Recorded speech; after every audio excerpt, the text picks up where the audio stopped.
भूतं च भव्यं च सर्वं यश्चाधितिष्ठति स्वर्यस्य च केवलं तस्मै ज्येष्ठाय ब्रह्मणे नमः। भगवान शिव द्वारा निर्दिष्ट धर्म के चौथे लक्षण शम की चर्चा कर रहे थे। ये विशाल आर्य इनका प्रश्न था कि मनुष्य बुराई की तरफ जल्दी क्यों जाता, अच्छाई की तरफ क्यों नहीं जाता। और है भी ऐसा, पहाड़ पर चढ़ना सरल होता है, चढ़ना कठिन होता है, गिरना बहुत सरल होता है।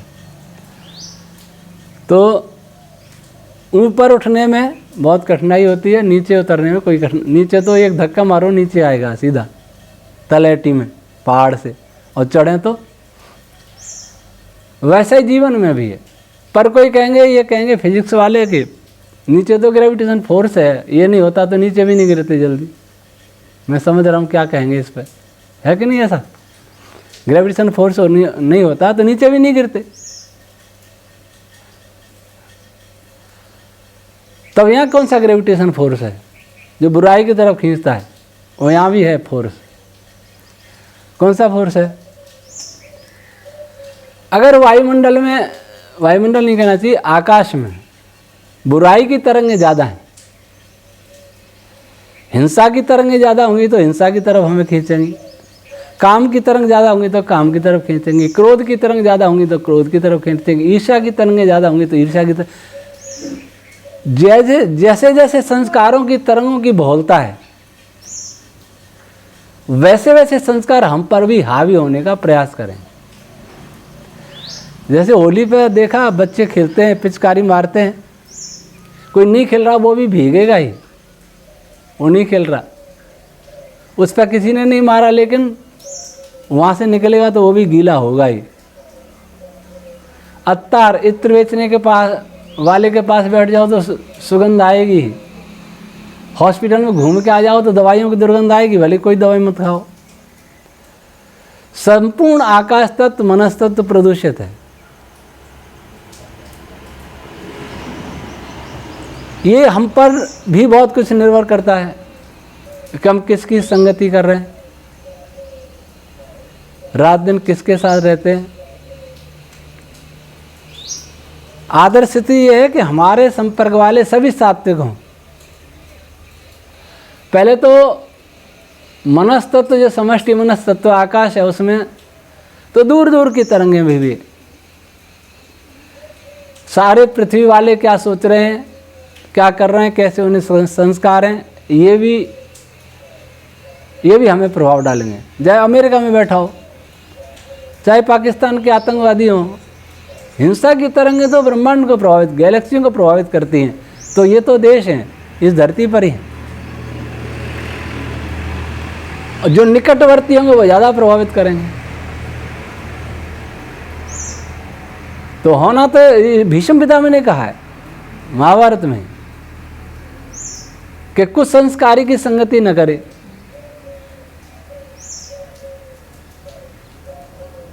सात्विक लोगों की संगति करे। ऋषि दयानंद ने कहा कि मांसाहारियों के पास नहीं बैठे, उनसे संपर्क नहीं करे, नहीं तो ये तो समय में लग जाए। तो ये तो मांसाहार की बात है एक। दूसरे भी तो बहुत सी बातें हैं। उन बुराइयों से ग्रस्त व्यक्ति से दूर रहना चाहिए, जिसको भगवान पतंजलि ने कहा कि उपेक्षा, उनकी उपेक्षा करो, उनसे दूरी रखो। जो अपन कर सकते हैं इतना तो होना चाहिए कि हमारा, जैसे रसोईया भी सात्विक हो, सुरक्षा वाला भी सात्विक हो, वाहन वाला भी सात्विक हो, साथ स्टाफ भी सात्विक हो, सब सात्विक होने चाहिए। भोजन जैसे संस्कारों से बनाएगा वो संस्कार भोजन में भी आएंगे। ऐसी स्थिति बने कि ऐसा भोजन बनाने वाला बिल्कुल सात्विक। हालांकि स्पेस और मनस्तत्व में से हम नहीं मिटा सकते, लेकिन अपना परिसर भी ऐसा होना चाहिए।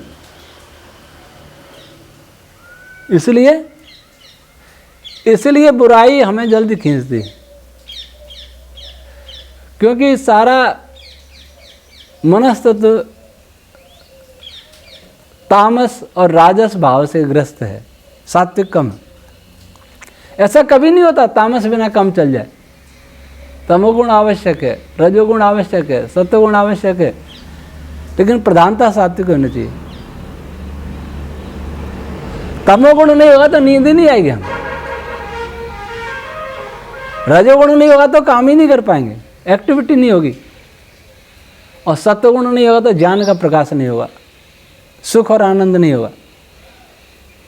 आनंद विशेषकर, सुख की परिभाषा लोग गलत ले लेते हैं। इंद्रिय सुख, निरुक्त में लिखा सुख का निर्वचन किया है, सोहितम खेव्या इति सुखम। जो हमारी इंद्रियों के लिए अच्छा हो, उन्हें अच्छी तरह धारण पुष्ट करता हो, वो सुख है। ये परिभाषा और कहीं नहीं मिलेगी। जिसको देख करके आंख स्वस्थ रहे, अधिक दिन तक देख सके, वो आंख का सुख है। रंग बिरंगे वीडियोस देखने से हमारी आंख ज़्यादा दिन नहीं चलेगी, वो सुख नहीं है। लगता है हमें सुख है। सुख और रुचि में अंतर है। जैसे हित और रुचि में अंतर है, वैसे सुख और रुचि में भी अंतर है। जिन विचारों से मन का अच्छी तरह धारण पोषण होता हो, वो मन का सुख है। जिसको सुनने से, जिस ध्वनि को सुनने से कान बहुत आयु तक सुनते रहें, वो कान का सुख है। जिस स्वाद को लेकर के हमारी रसना बहुत दिन तक स्वाद ले सके, स्वस्थ रह सके, वो जीव का रसना का सुख है। तो ऐसे सुख को तो कोई नहीं लेता।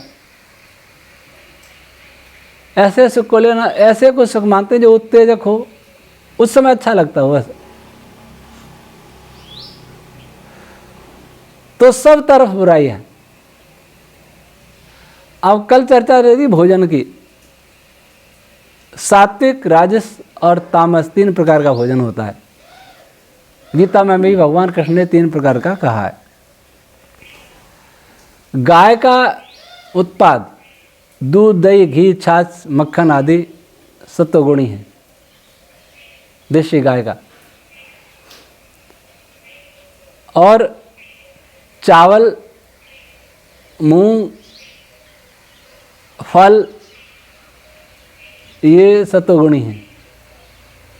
लौकी आदि ऐसी सुपाच्य सब्जियां सत्वगुणी हैं।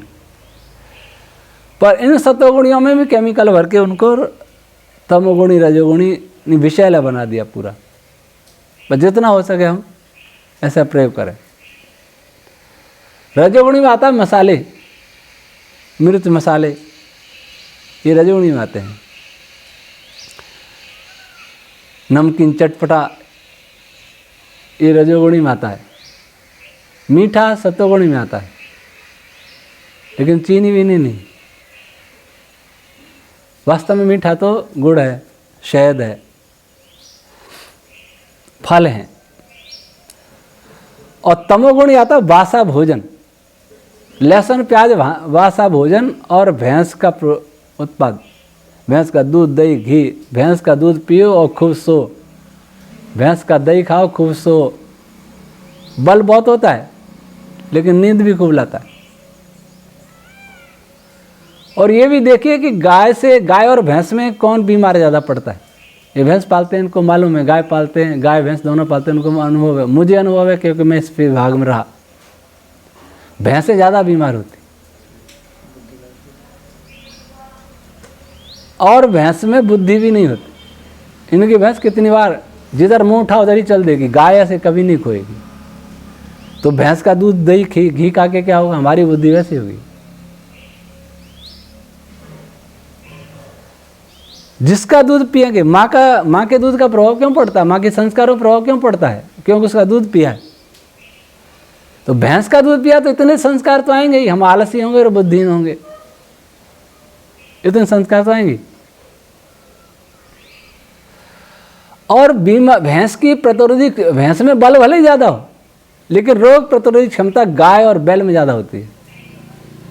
अकाल में जैसे गाय घूमती हैं भूखी प्यासी, भैंस को घुमा के दिखाओ मर जाएगी, नहीं चलेगी। गाय कितने दिन जिंदा रहती है। और जो विदेशी गाय हैं, संकर गाय हैं, वो भी भैंस की तरह बीमारी की जड़ है। उसमें तो कैंसर कारक पदार्थ भी, भैंस में कैंसर कारक कुछ नहीं है। भैंस का दूध त्याज्य नहीं है, भैंस का दूध विष नहीं है, विदेशी गाय का दूध विष है। भैंस का केवल तमोगुण ही बढ़ाने वाला है, कामोत्तेजक है, आलस बढ़ाने वाला, बीमारी बढ़ाने वाला, बल बढ़ाने वाला तो। लेकिन विदेशी नस्ल की विदेशी नस्ल का कैंसर पैदा करने वाला। तो ये तमोगुणी भोजन से बचें,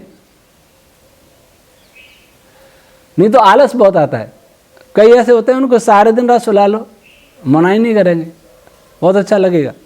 नींद नहीं आएगी तो पड़े ही रहेंगे, उठने का मन कम करेगा, कोई ना कोई बहाना करे, क्यों? तमोगुण ज़्यादा है। और रजोगुण वाले इतने चंचल होते हैं कि बहुत चंचलता ही भरी है उनमें, किसी की बात सुनते नहीं, बोलते रहते हैं, कहते रहते हैं, कुछ न कुछ करना, तोड़ फोड़ कुछ न कुछ करना उनको। और सत्वगुण वाले शांत प्रकृति होते हैं, रजोगुणी क्रोधी होते हैं, तमोगुणी मोही होते हैं। मोही का मतलब उन्हें गलत सही नहीं सूझता, एक मोह ये भी, और मोह में सूझता भी नहीं। तो आहार हमारा सात्विक हो यथासंभव। सात्विक आहार लेने से ऐसा नहीं है कि हम एक्टिविटी नहीं हो पाएगी हमारी, क्योंकि हर पदार्थ में रज और तम है ही। ऐसा नहीं कि हमें नींद ही नहीं आएगी सत्वगुणी भोजन करेंगे, ऐसा नहीं। नाम उसका सत्वगुणी है, उसमें तमोगुण भी है, रजोगुण भी है। नाम क्यों है? प्रधानता के आधार पर। अधिकता किसकी है? बिना तीनों गुणों के तो सृष्टि नहीं बनेगी। संसार का कोई भी उत्पन्न पदार्थ ऐसा नहीं है जिसमें तमोगुण नहीं है, रजोगुण नहीं है, सत्वगुण नहीं। पर सत्वगुण ज्यादा होगा वो हमारे लिए सुखकारी होगा, और तमोगुण ज्यादा होगा हमारे लिए दुखकारी होगा। एक बार मैंने बीबीसी पे सुना, एक प्रयोग हुआ, 14 बच्चों पर प्रयोग किया। कुछ बच्चों को एक हाल में शांत बैठाया गया आधा घंटे के लिए, और दूसरे वर्ग के बच्चों को खटपट खटपट ऐसी जैसे फैक्ट्री में आवाज होती रहती है वैसी सुनाई गई, और तीसरों को मधुर और शांत संगीत सुनाया गया। तो ये पाया कि जो खटपट में बैठे थे बच्चे, उनकी 20% रोग प्रतिरोधी क्षमता आधा घंटे में कम हुई, और जो शांत कमरे में बैठे थे उन पर कोई फर्क नहीं पड़ा, और जिन्होंने मधुर शांत संगीत सुना उनकी 14% रोग प्रतिरोधी क्षमता में वृद्धि हुई। अब विचार करें, मधुर और शांत ऐसा संगीत भक्ति रस ही हो सकता है, और कोई रस नहीं। और कोई रस होगा उसमें उत्तेजना होगी, चाहे उत्तेजना अच्छी हो, जैसे वीर रस का उसमें उत्तेजना होगी, मारो दुष्टों को, मारो ये करो वो करो, तो उसमें उत्तेजना होगी। और वैसे आजकल के गाने हैं वो और खतरनाक हैं। तो हमारा जो मैं कल बात कर रहा था कि कान का भी आहार होता है, ये ध्वनि तरंगे कान का आहार हैं। कान से जैसा सुनेंगे वैसा वो मस्तिष्क पर प्रभाव डालेंगे, और जैसा मस्तिष्क पर प्रभाव डालेंगे वैसा मन पर पड़ेगा। तो मन को संयमित करने का, मन को नियंत्रित करने का मार्ग सब इंद्रियां दोनों एक दूसरे पर आश्रित हैं। मन खराब होगा तो इंद्रियां खराब होंगी, और इंद्रियां खराब हो तो मन भी खराब होगा। दोनों प्रकार से होता है। जैसे आहार गलत लेंगे स्वाद के चक्कर में तो मन खराब होगा, और मन खराब है तो गलत आहार करने की इच्छा होगी। कई तो ऐसे हैं, थोड़ा सा ही नमक कम हो ना, कोई तो थाली फेंकते भी सुने में, थाली फेंक दे। घर में इतना इतना तोड़ फोड़ करते हैं, ये ऐसा है वो ऐसा है। क्यों? उनमें तमोगुण रजोगुण दोनों ही भरपूर मात्रा में। तो ऐसे ही संसार में ज़्यादातर लोग हों, तो हम क्यों नहीं प्रभावित होंगे? इसलिए हम जब अब इनका उपाय क्या है, पहले देखें, देखना भी आहार है। देखो हम क्या देख रहे हैं, कान में लीड लगा के क्या सुन रहे हैं, ये देखो सुनने योग्य भी है कि नहीं है।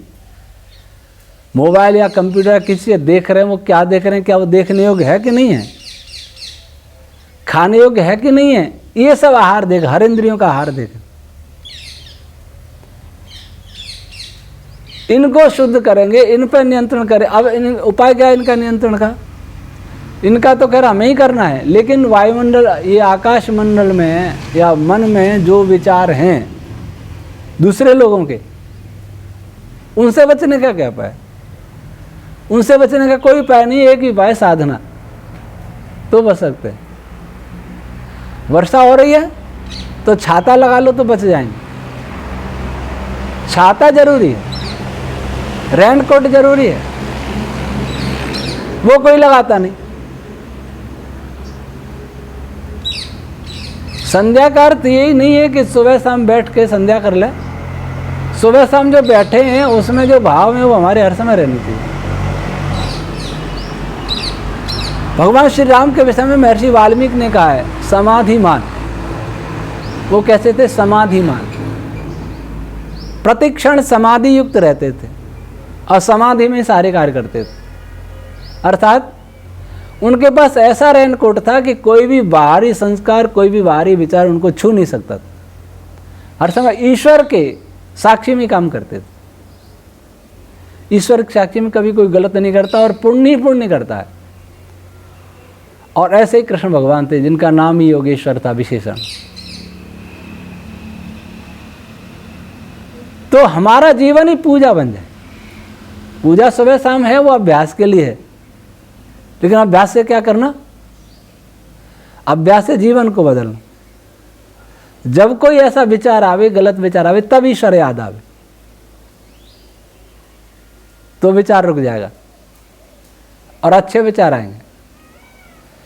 जैसे ऋषियों ने सत्तू के समान आकाश से छंद रश्मियों को छान छान के ग्रहण किया, वैसे हम छान छान के अच्छे विचारों को ही ग्रहण करें, और न कर पाए तो कोई नहीं, बुरे ना आने दें, ऐसा आवरण बना ले। और ऐसे आवरण में प्रातः शाम ईश्वर को याद करना, स्मरण करना, ये इसमें सहायक है। ऐसा नहीं है कि हर समय कर लेंगे तो फिर संध्या की जरूरत नहीं है, वहां से ऊर्जा मिलेगी। भूल जाएंगे तो सुबह शाम तो याद करेंगे। खान पान से ऊर्जा मिलेगी, अच्छे खान पान से, अच्छे स्वाध्याय से ऊर्जा मिलेगी, अच्छे सुनने से, मधुर शांत। इतना प्रयोग और हो जाता कि ध्यान में क्या स्थिति रहती है तो और अच्छा होता। मधुर शांत संगीत स्वयं में बहुत अच्छा है, केवल भक्ति संगीत ही मधुर और शांत हो सकता है। मधुर तो श्रृंगारी रस भी हो सकता है, लेकिन शांत नहीं हो सकता वो। इसलिए मधुर और शांत दोनों ऐसा संगीत सुनाया गया था। तो इसलिए वैसे कठिनाई होती है। मैं पहले वो खाता था जो नहीं खाना चाहिए, इसकी उम्र तक, इससे थोड़ा ज़्यादा। मुझे कोई बताने वाला नहीं था। प्याज खाता था खूब, पिताजी बहुत डांटते थे। मिर्च बहुत खाता था, पिताजी डांटते थे। घर में पिताजी को प्याज पसंद नहीं थी, बाकी सब खाते थे। लहसुन तो कोई नहीं खाता था, तो मैं भी बहुत खाता था। स्वादिष्ट सब्जी, स्वादिष्ट भोजन, मिठाइयाँ, नमकीन, ये सब होनी चाहिए।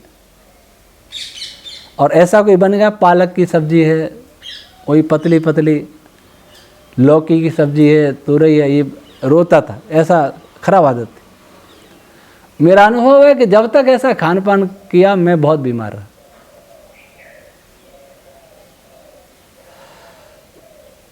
ब्रह्मचर्य के साधन भोजन पुस्तक पढ़ी स्वामी उमानंद जी झज्जर वालों की, जब से मैंने एकदम बदला। किसी ने नहीं कहा मुझे,